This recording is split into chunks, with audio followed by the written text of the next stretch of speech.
In his newest book, The Hidden History of Neoliberalism, How Reaganism Gutted America and How to Restore Its Greatness, Thom Hartmann breaks down how the United States transformed into a neoliberal oligarchy and why it's time to correct course. Author and host of the Thom Hartmann program, Thom Hartmann joins us now. Welcome back to Rising, Thom. Good morning. It's great to be here with you both. Thank you so much for inviting me. So my first question is this. It's called neoliberalism, right? Like the liberals definitely played a role in this. Talk to us about like why and how that happened. How did the Democrats end up embracing so much of this at the same time as the Republicans? Well, there's kind of two pieces to this. First of all, the European definition of the word liberal is different than the American definition. And the guys who invented neoliberalism were, with the exception of Milton Friedman, all Europeans. And so in Europe, when you say liberal, what you're really talking about would in the United States be described as libertarian or conservative economics or Reaganomics or trickle-down economics. And they wanted this to be the new and improved version of that, thus neoliberalism. But you're absolutely right. It was the Reagan Revolution that imposed neoliberalism on the United States. But Bill Clinton was, just fine with that. In fact, he doubled down on it by signing NAFTA and declaring the end of the era of big government and the end of welfare as we know it. And so we've had 40 years of neoliberalism brought to us by both Democrats and Republicans. And now for the first time in those 40 years, we've got a president, Joe Biden, who's actually pushing back on neoliberalism, pushing back against it, which is really a good thing. I disagree. So how would you overcome my skepticism that unleashing market forces to raise living standards and lower the price of goods and everything, you're saying that's actually been a bad thing and we need more government management of the economy? Is that what you mean by liberalism? Because the word neoliberalism gets used by a lot of people on the left in like a boogeyman context to refer to absolutely everything they don't like. I think even you would agree that it's a very broad painting being assembled by that word. So what do you mean by it, and what am I missing for why it's been so disastrous? Well, first of all, neoliberalism doesn't unleash market forces. Market forces are like football, right? It's a game that people play with money. And if you play that game with decent rules, just like the NFL does with football, then the game works for everybody. And that's what we had before neoliberalism.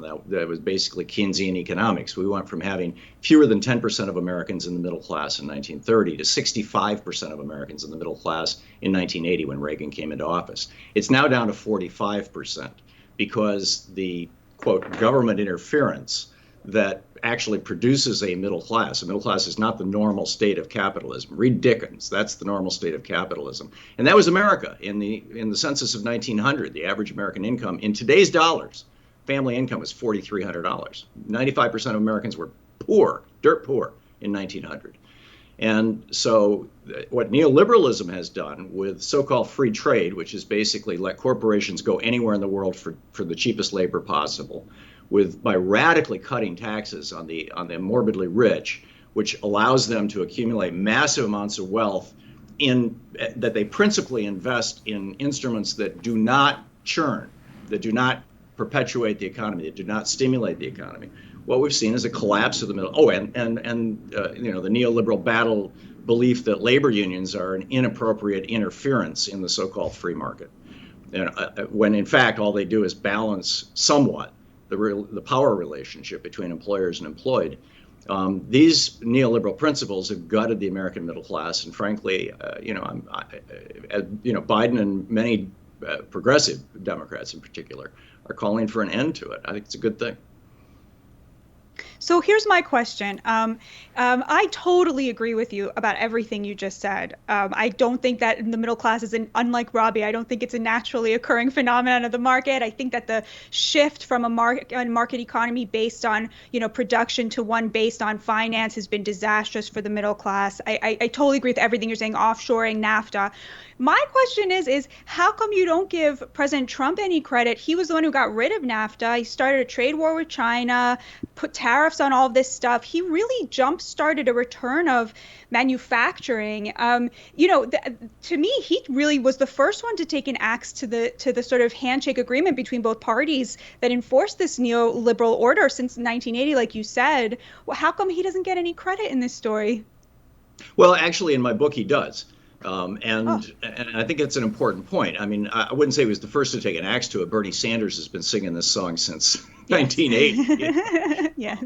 Along with a lot of Democrats. Sherrod Brown, for example, has been in the Senate for a long time, and he's been arguing against trade deals and things like that. But yeah, Donald Trump, this is one of the reasons why he became president in 2016, is he was the first Republican or Democrat since the Reagan Revolution to come out and openly challenge neoliberalism. Now, a lot of what he was saying were just, flat out lies. He said he was going to raise taxes on the rich so that all his friends would hate him. Instead, he gave them a $2 trillion, gift. He said he was going to empower the labor unions, and instead he had, his Department of Labor further gutted union rights. And a lot of the stuff that he said when he challenged neoliberalism just turned out to be BS. And the tariffs that he did were done by executive action rather than by Congress, so they were largely symbolic. And most businesses in China certainly realized that they were largely meaningless, but they sold well. And I think that's, as you point out, that's proof that Americans, even Republicans, are sick and tired of neoliberalism. And the big challenge that Joe Biden has right now, as he calls it out, is that there's still a bunch of Democrats that are promoting neoliberalism. Joe Manchin inserted a provision into both the Bipartisan Infrastructure Bill and the Inflation Reduction Act, requiring every penny that the government spends on those two pieces of legislation to go through the hands of a for-profit corporation, which is pure neoliberalism. And that was brought to you by a Democrat. So, there's a struggle within the Democratic Party around this right now, as there is in the Republican Party. You referred to free trade kind of derisively a minute ago. My understanding is that, upward like 95% or more of economists, not just neoliberal economy, but even under like a Keynesian worldview, that free trade is absolutely beneficial, mutually beneficial, lowers the cost of goods and therefore makes everyone more prosperous, allows for middle class. There was no middle class, prior to capitalism and free trade and some of those things coming along in the last, 200 or so years. If you say, right, you could still have a social safety net or think there should be more of a social safety net, without thinking that the government needs to manage trade or prevent free trade or something like that. I mean, the consensus, is it not true that the economic consensus around those policies being good, like it's more robust than the consensus around climate change being real or a number of things, or it's just as strong? Like, are all those experts getting that wrong? Well, first of all, it's not all those experts, and if we just did all this based on polling, we'd probably still have slavery. But because there was a time when all the authorities in America were saying, "Gee, that's the way it should be. That's the way it's been for 10,000 years." But bottom line, I agree with you that trade is a good thing. Trade brings lots of benefits to all kinds of countries. And that's why in 1791, George Washington reached out to Alexander Hamilton, his Treasury Secretary, and said, come up with a plan to build an industrial America. And Hamilton in 1793 laid this before Congress, which adopted virtually all of it, his 11-point plan. It was called the American Plan. And that plan included tariffs on imported manufactured goods to give a price advantage to domestic manufacturing companies. Price supports, encouragement for the export of manufactured goods, subsidies to industries that Hamilton and George Washington believed were essential for America, particularly defense industries, but also what back then it was called technology. And that American plan stood until 1981, and it built the most vibrant economy in the history of the world. And in part, it built the middle class as well. In 1988, I spent November of '88 in China, and at that time the Chinese government was in Beijing. I was staying, and at that time the Chinese government was debating. The Maoism has collapsed. What do we do next? And there was one faction that said we should follow America and do neoliberalism, and there was another faction that said no, we should follow what America first did with the Alexander Hamilton American Plan, and adopt that and have a protectionist trade policy. In other words, we'll aggressively engage in trade, but we'll do so on our terms. rather than the terms of whoever's the biggest player in the world. And so China rejected neoliberalism pretty much at the same time that Russia was embracing it. And neoliberalism always, and even the free trade associated, the so-called free trade associated with it, it doesn't mean it's free. All it means is that the largest players get to determine the rules. And the smaller players typically get squashed. We have, as a consequence of this so-called free trade, we have lost 60,000 factories and over 10 million jobs in the United States. And those are federal government numbers. And where did those go? Most of them went to China. China has, since they adopted the American plan, it's been 30 years now, they have had the fastest growing economy in the history of the world. The middle class of China is larger than the entire population of the United States. And it's not because of free trade, it's because of protectionist trade that China engages in. And we have seen a collapse here as a result of so-called free trade. I could not agree with you more. I think it so enrages me to see these, these good working class jobs that provided millions of Americans with a middle class standard of living get shipped off to another country and build up their middle class. I guess my question to you is, so how do we turn the boat around? Like, what do you hope to see in the coming decades? Do you support the CHIPS Act? Is building another fab a good idea? Do you see, the return of manufacturing as something that is a potential reality? I mean, do you see the return of unions as a potential reality? 6% of Americans employed in the private sector are in unions now. I mean, that to me seems like that we need something else because that's not coming back. Where do you stand on this? Yeah, you're exactly right. And when Reagan came into office, a third of America was unionized, which meant another third of America had the equivalent of a good union job because the unions provide local wage floors. So 2/3 of America had good jobs. We had over 65% of us were in the middle class. Now, as I mentioned earlier, that's dropped by 20%. It's fewer than 45% of Americans are in the middle class because only 6% of the private workforce is unionized. And yeah, I am seeing, and in particular with the generation coming up, the Zoomers, and the millennials, people are waking the hell up and going, hey, wait a minute, we had a system here that worked, and it worked for several generations, and this experiment has failed. Let's dump it in the trash bin of history. So yeah, I totally see that happening, and hope that it picks up steam because we have empirical evidence. We can look at the last 80, 90, 100 years and just see what has worked and what hasn't.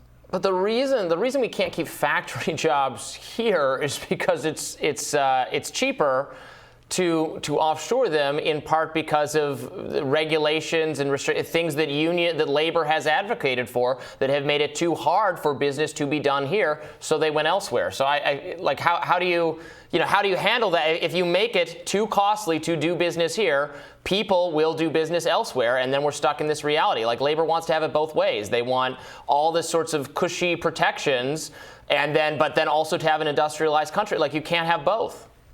Are you suggesting that America should say, okay, we're going to take part of this country, let's say Louisiana, and turn it into a prison camp and force people to work for nothing, and we're going to allow child labor here in order to compete with China? I didn't say anything about forcing anyone to work. You said you want the jobs here. Let them be here then. Get rid of some of those restrictions that force companies to move them overseas. Well, those restrictions are things that inhibit child labor and forced labor. Yeah, we should. Why do you want to get rid of those? I do not want to get rid of restrictions on forced labor. But you're saying you want to bring the jobs back. But no one on the left is willing to do the things we need to do to bring those jobs back, which is actually make it easier to build factories and have factory jobs here. I don't think that's ever going to happen, by the way, because I don't see any of the regulations that need to be gotten rid of to have that happen ever happening. So we're going to have the jobs overseas. Name one. What's that? Name one regulation that is causing manufacturers to go to China rather than manufacture here in the United States, outside of the requirement that labor has to be treated fairly here in the United States. I mean, name one.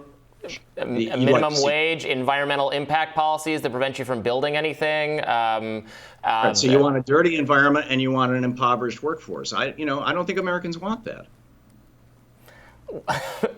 but you were saying, I mean, the left was saying you want these jobs here, and I'm saying that's what it would take to do it. So if we're not willing to do that, we're going to have those jobs elsewhere. We should just do the same thing China does. We should make it difficult to import manufactured goods, and we should make it easy to export manufactured goods. This is what we did prior to 1980, and it worked. And it's what China's been doing since 1993, and it's worked fabulously for them. It was actually started, this whole idea was originated in England in the 1500s by King Henry VII. It was called the Tudor Plan. And when Alexander Hamilton came up with the American plan, he simply cloned the Tudor Plan, which had built England into the largest industrial power in the world. And like I said, in 30 years, it's now turned China into the largest industrial power. Next year, their GDP is going to surpass ours. But both those plans did involve a much greater, like a liberalizing force. I think we're getting tripped up maybe a little. Massive government interference in the marketplace. Well, but it was less government interference in the marketplace than they had before, right? It was a directional of less government in the market. China has been growing like a weed because they have significant government involvement in the marketplace. The government protects domestic manufacturers and promotes export of manufactured goods. We abandoned that in the United States in 1981. With neoliberalism, and then Clinton doubled down on it with NAFTA and the WTO, and then George W. Bush tripled down on that by granting China in 2001 most favored nation status. And the results of those things have been, like I said, you walk into a Walmart and find one product made in America. That's not how it should be. Sam Walton's slogan back in the 80s, they had big banners on Walmarts, 100% made in the USA. That's long gone. This is the result of government policy. It's not magic. It's not the marketplace. I don't know why should we care if it's made in America or elsewhere, as long as it's more affordable because it's made elsewhere because of the policies here. But we're going around in circles. Because we'd rather live in a wealthy nation than an impoverished nation. I'd rather live on a wealthy planet. We want to make everyone better off, right? Well, I'm an American citizen, so and I can influence America. I'm not a Chinese citizen, and I can't influence China. So I'm speaking of America, and I'd like to have a wealthy America again, or at least a wealthy American middle class. I mean, we now have two men who control more wealth than the bottom half of America. That's nuts.